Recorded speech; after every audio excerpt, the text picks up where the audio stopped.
Now, peace talks are underway in Geneva to end the 16th-month war between the Sudanese army and the paramilitary Rapid Support Forces, or RSF. But only one side has showed up to the talks. Now, that is making it difficult to address the humanitarian disaster unfolding as a result of the war. Half of Sudan's population of 50 million is now facing food insecurity and famine.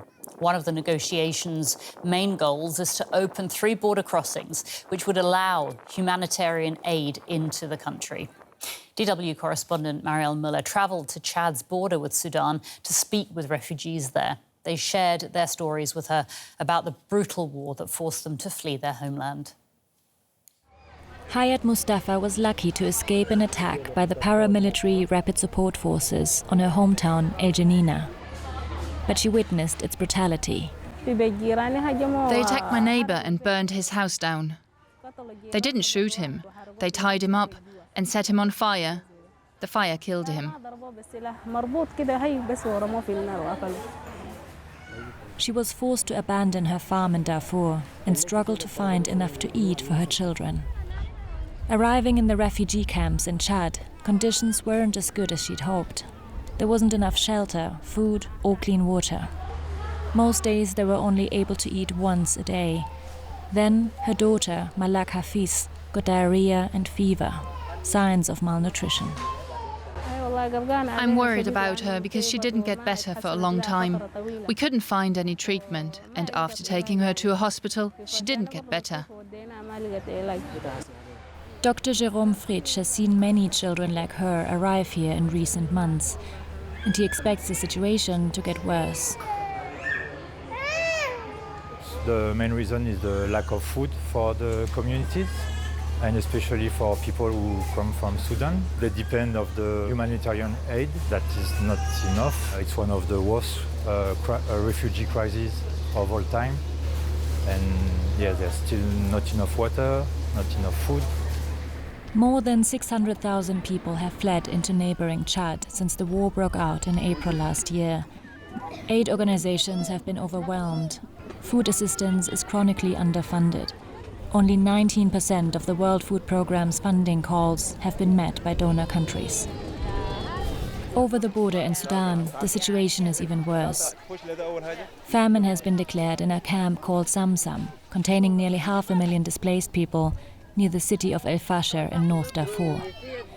El Fasher has been under siege by the Rapid Support Forces, making it impossible for people inside to receive any aid. Well, we had a MSF Friends team in El Fasher, and they had to stop the project there after the hospital was bombed. Yeah, it's hard to imagine what the people we take care of have been through. 11-year-old Mohammed Ali was injured by artillery in El Fasher and then got malaria on the way to Samsam camp. His mother is desperate. We urgently need aid organizations to come and help us. We're starving here. Hunger makes our children sick, and with the rain it's even worse. We can only give them nuts to eat. Hunger made my son ill like this. Back at the hospital in Chad, Hayat is relieved her daughter is finally getting better. But she's worried when she thinks about her family she had to leave behind in Sudan.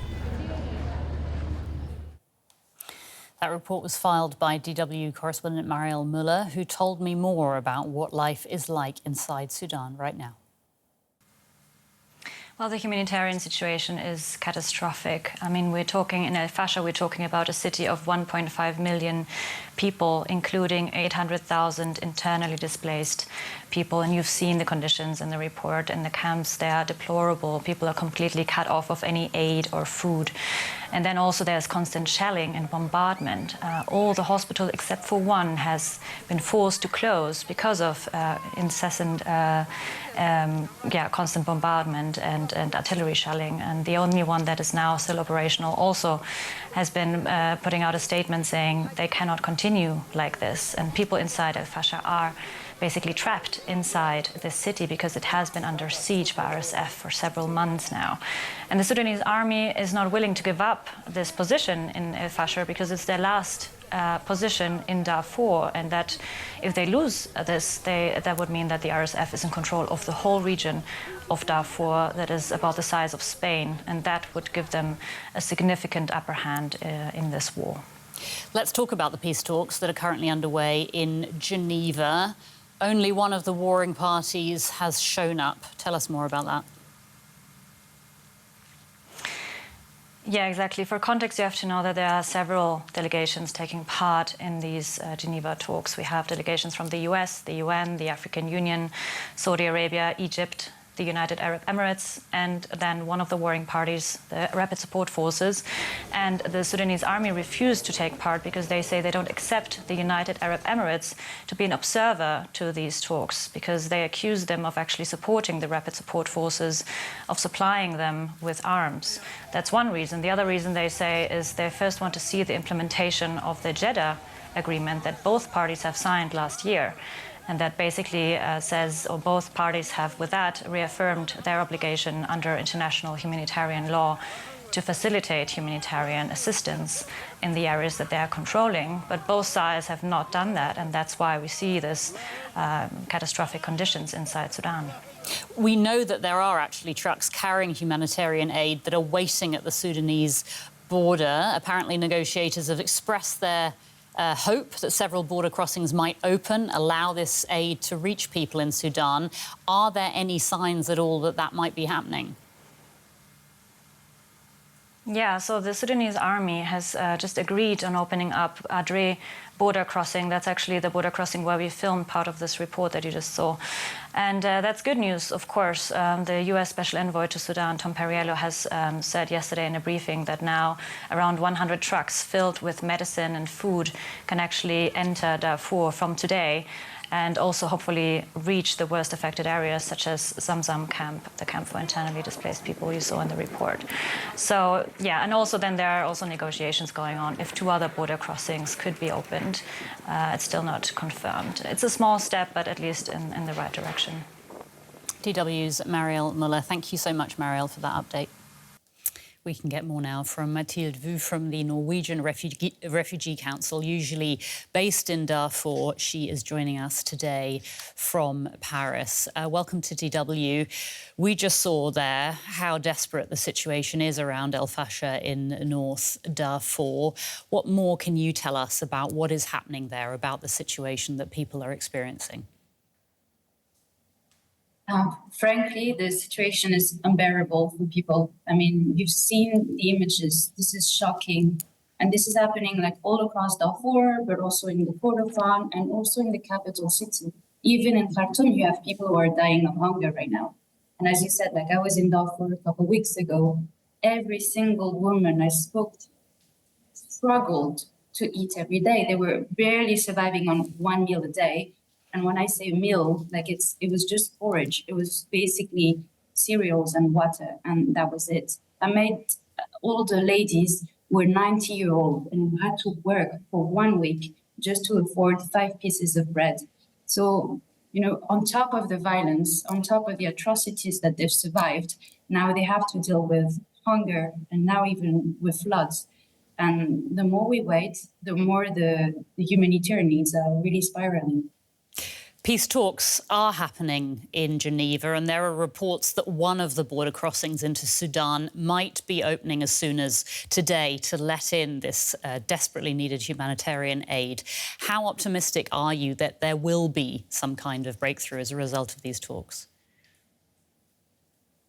Well, if indeed trucks are allowed to cross, this is going to be a game changer. But, you know, everything is in the details and everything is about how it will be implemented. We have to ensure that this decision that is really a game changer for Darfur and for millions of people who are really starving to death right now is basically unrestricted. Supplies need to cross into Darfur. People and workers need to cross into Darfur. But frankly, I have to say the limit of 3 months that is given by the SAF authorities is too small. You know, we need to have humanitarian assistance flowing into Darfur as long as people need it. And right now, you know, the the floods and the floods on the roads make it very difficult for us humanitarians to actually transport food. So it's really important that it is extended afterwards. And I will add one more thing, is that it's not only about self-authorities allowing those border crossing, it's also about the warring parties and the RSF and the other armed groups to ensure that those trucks who are entering into Darfur are reaching the people in need. And that means stop detaining trucks on the way, stop delaying trucks, because right now this border crossing has been closed for 6 months and we can't wait any more longer. You're making very clear how many moving pieces there are to this puzzle. Let's look at the other alternative. What happens if these peace talks fail completely? You know, if the peace talks fail, it means more suffering, that is for sure. But I can tell you what's going to happen if the humanitarian assistance is not reaching people in need right now. We're going to see really people dying en masse of hunger. People are going to die out of like malnutrition, even maybe like outbreaks of cholera that is going to like exacerbate the situation. We're going to see more and more people having to flee, not only because of violence, but because they're hungry.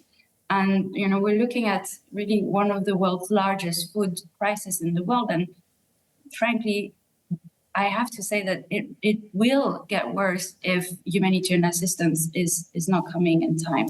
So not only the peace talks need to progress, but we need to make sure that none of the peace talks, agreements or none of the peace talks stalling is actually impeding humanitarian assistance. These needs to come anywhere and regardless of whether or not there is a peace. Mathilde from the Norwegian Refugee Council, thank you so much for joining us today and for your insights.